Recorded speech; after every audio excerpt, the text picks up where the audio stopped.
दिल्ली के बीचों बीच एक ऐसी जगह मौजूद है जहां सैकड़ों साल पहले लोग बिना किसी मॉडर्न टेक्नोलॉजी के समय और ग्रहों की जानकारी निकालते थे।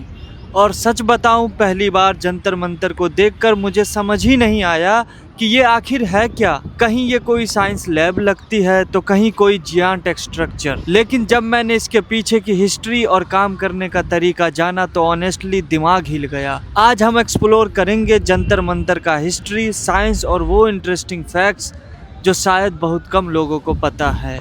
अब हम जाने वाले हैं जंतर मंतर, जानेंगे जंतर मंतर के बारे में कि जंतर मंतर का इतिहास क्या है, कब वो बना और कब से है। बाकी मेरे को इतना पता है कि दिल्ली में जो भी आई थिंक प्रोटेस्ट वगैरह होते हैं, अक्सर प्रोटेस्ट जंतर मंतर पर ही होते हैं। आई डोंट नो क्या रीज़न है, पर हाँ, जितने भी प्रोटेस्ट वगैरह होते हैं दिल्ली में जंतर मंतर पर ही होते हैं। और मेरे को यहाँ से लेना है राइट टर्न। Let's go. वैसे यहाँ से जंतर मंतर ज़्यादा दूर है नहीं, बस 1 किलोमीटर का रास्ता। आई थिंक 4 से 5 मिनट में मैं पहुँच जाऊँगा।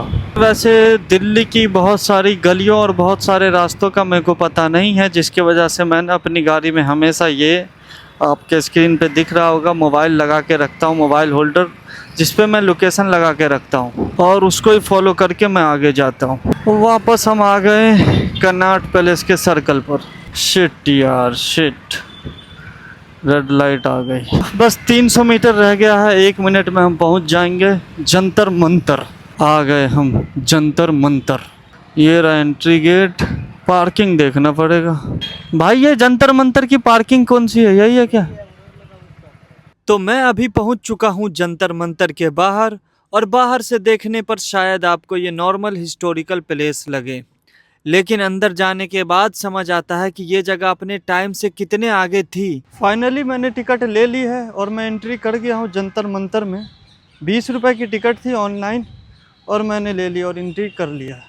दिल्ली घूमने आने वाले लोग इस जगह को काफ़ी पसंद करते हैं, खासकर अगर आपको हिस्ट्री और साइंस दोनों में इंटरेस्ट है तो ये जगह काफ़ी इंटरेस्टिंग लग सकती है। जंतर मंतर को महाराजा सवाई जयसिंह सेकंड ने बनवाया था। उन्हें एस्ट्रोनॉमी यानी ग्रहों और तारों की मूवमेंट में काफ़ी इंटरेस्ट था। उस समय मॉडर्न मशीन्स और डिजिटल टेक्नोलॉजी नहीं थी, इसलिए उन्होंने ऐसे बड़े बड़े इंस्ट्रूमेंट्स बनवाए जिनकी मदद से समय, सूर्य की डायरेक्शन और कई एस्ट्रोनॉमिकल कैलकुलेशंस की जाती थी। सिर्फ दिल्ली ही नहीं, जयपुर, उज्जैन, वाराणसी और मथुरा में भी जंतर मंतर बनवाए गए थे, लेकिन दिल्ली वाला जंतर मंतर सबसे फेमस प्लेसेस में काउंट होता है। अब यहाँ जो अलग अलग बड़े स्ट्रक्चर्स दिखाई दे रहे हैं, ये सिर्फ डिजाइन के लिए नहीं बनाए गए थे।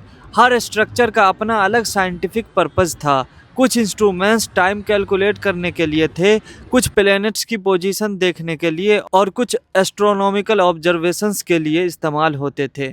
सबसे फेमस स्ट्रक्चर यहाँ का सम्राट यंत्र है, जिसे दुनिया की सबसे बड़ी सनडायल यानी धूप घड़ी में से एक माना जाता है। और सोचने वाली बात यह है कि इतने साल पहले बिना मॉडर्न टेक्नोलॉजी के लोग इतने एक्यूरेट कैलकुलेशंस कैसे कर लेते थे।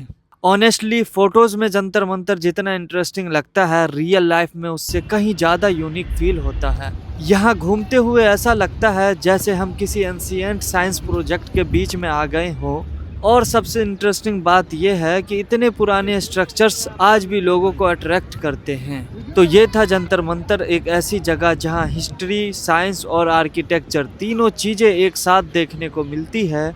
और ऑनेस्टली यहाँ आकर ये समझ आता है कि पुराने समय में लोगों का नॉलेज और थिंकिंग लेवल कितना एडवांस था। अगर आपको भी ऐसी हिस्टोरिकल और इंटरेस्टिंग प्लेसेस एक्सप्लोर करना पसंद है तो वीडियो को लाइक करो और चैनल को सब्सक्राइब जरूर करना, क्योंकि आगे और भी नई जगहों को एक्सप्लोर करने वाले हैं। जंतर मंतर एक्सप्लोर करने के बाद मैं निकल रहा हूँ वापस घर की तरफ। मैं ये कह रहा था कि ASI के अंदर जितने मॉन्यूमेंट्स हैं, अब समझ लो उन्होंने बहुत ध्यान दे दिया है कि कोई भी व्लॉगर आके वीडियो ना शूट करने पाए, क्योंकि जब व्लॉगर वीडियो शूट करते हैं तो जो भी कमियां हैं उसको लोगों को दिखाते हैं, वीडियो के माध्यम से आवाज़ उठाते हैं कि देख रेख सही नहीं हो रही या फिर कोई मोनूमेंट खंडर बनता जा रहा है। तो फिर भाई ASI वालों पर भी दबाव बनता है। इसी वजह से वो चाहते हैं कि हमारे जो मोनूमेंट्स की बदहाली है वो पब्लिक तक पहुँचे ही नहीं, उस पर कोई आवाज़ उठे ही नहीं। तो अगर आप में से कोई व्लॉग बनाना चाह रहा है और व्लॉग शूट करना चाह रहा है तो किसी भी मोनूमेंट्स में जाए तो गार्ड वार्ड के सामने ना कैमरा वैमरा या फिर ट्राईपोड माइक वगैरह लेके अंदर ना जाए, चुपचाप जाए, अपना सिंपल जेब में रख के अंदर चला जाए, फिर अंदर जाके चुपचाप शूट कर ले। या सबसे आसान ये रहेगा कि अंदर जाके फ़ोन से ही वीडियो शूट कर ले और बाद में घर आके जब एडिटिंग करो तो वॉइस ओवर कर ले। ऐसा बहुत मुश्किल हो गया है। ऐसा लग रहा था जंतर मंतर और अग्रसेन की बावली का हाल देखकर कि आप वहां जाकर और फिर व्लॉगिंग किट के साथ आप व्लॉग शूट कर लो। बहुत मुश्किल है भाई साहब। फ़िलहाल जंतर मंतर की वीडियो मैंने शूट कर ली। अब मैं जा रहा हूँ घर की ओर। एक दिन में 2 जगह मैंने एक्सप्लोर किया और दोनों वीडियो अलग अलग मैं अपलोड कर दूंगा। आप लोग देखना, बताना कैसा है, और कभी मौका मिले तो आना, ट्रैवल करना, घूमना, देखना, इन हिस्टोरिकल स्पॉट्स को कवर करना। दिल्ली की एक ख़ास बात है कि जैसे ही आप साउथ दिल्ली में होते हो या कनॉट पैलेस वगैरह में होते हो तो भाई साहब रोड मिलेंगे आपको एक नंबर, मज़ा आ जाएगा बाइक चलाने में, राइडिंग करने में। लेकिन जैसे ही आप सेंट्रल दिल्ली से थोड़ा सा दूर होते हो, पुरानी दिल्ली पहुंचते हो, इतने घटिया रोड पूछो ही मत। हालत ख़राब हो जाएगी आपकी रोड की हालत देखकर।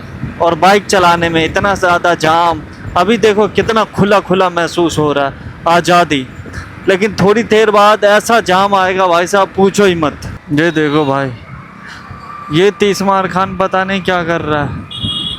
मज़ा आ रहा है उसको, बहुत मज़ा आ रहा है ऐसे लटकने में, स्टंट करने में।